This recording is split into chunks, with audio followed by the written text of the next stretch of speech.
Life with Reggie. Suzanne Marsh. You found a what and are bringing it where? I am bringing home a baby raccoon. I accidentally ran over it, mama. It is so little. I can't just leave the poor little thing here to fend for itself. Okay, but you take care of it. I will, mom, no worries. Now I had something to worry about. Anytime my son said, "No worries, mom," I knew I would be stuck with taking care of the raccoon. I already resolved myself to that fact. I had no idea how to care for a baby raccoon. This is a wild animal. I decided I would Google raccoons. Goggle was a big help. I already had a child-proof, cat-proof house. What could a raccoon do? I was intrigued to discover President Calvin Coolidge had a pet raccoon. I decided that if a raccoon could reside in the White House, then surely it could reside in our home for a short while. A very short while.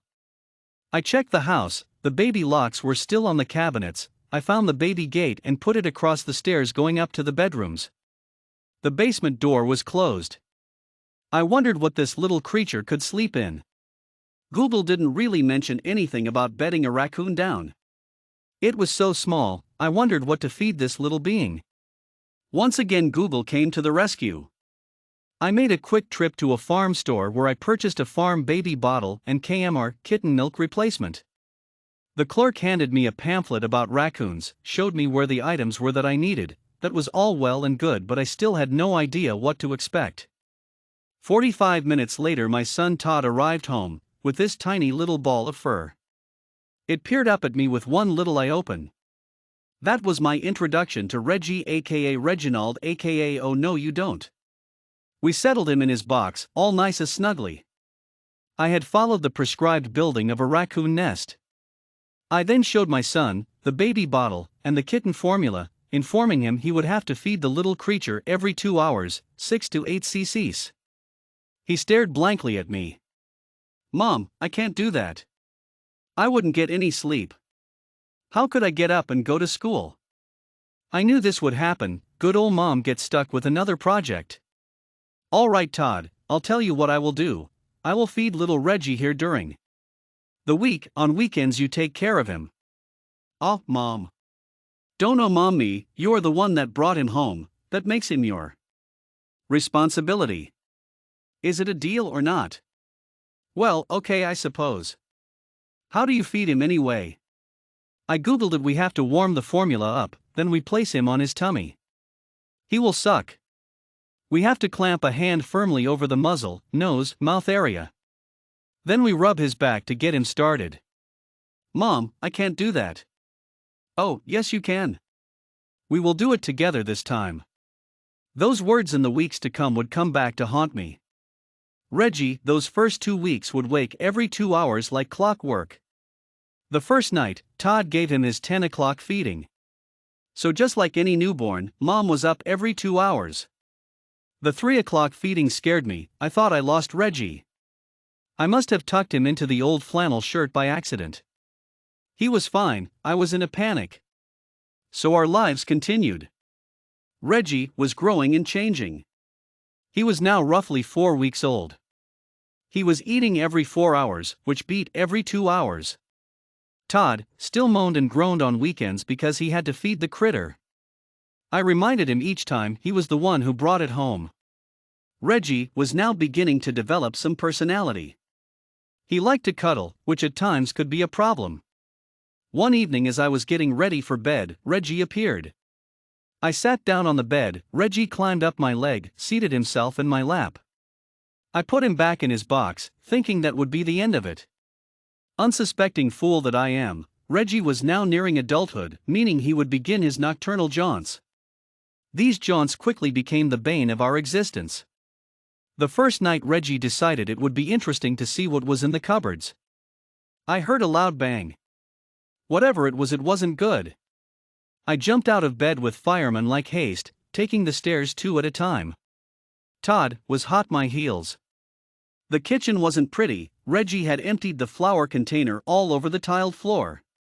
I think there might have been some sugar mixed it by the time we arrived. Todd captured Reggie. He put him back in his box. Raccoons are very intelligent animals, and Reggie was no exception. While Todd returned to bed, I cleaned up the kitchen. I stumbled back to bed, only to find Reggie in it, very pleased with himself. I decided at that point Reggie required a cage, to keep him out of trouble at night. The following morning I googled cages for raccoons. I found one at a pet store called Rat Manor. I brought Rat Manor home and assembled it. I couldn't find Reggie in his box. This definitely was not a good thing. Actually, things were too quiet. I didn't have to look too far. They're on the dining room sitting up his haunches, eating grapes from a bowl of fruit. I motioned, then spoke. "Reginald, get off the table, shoo." He waddled off the table, grumbling.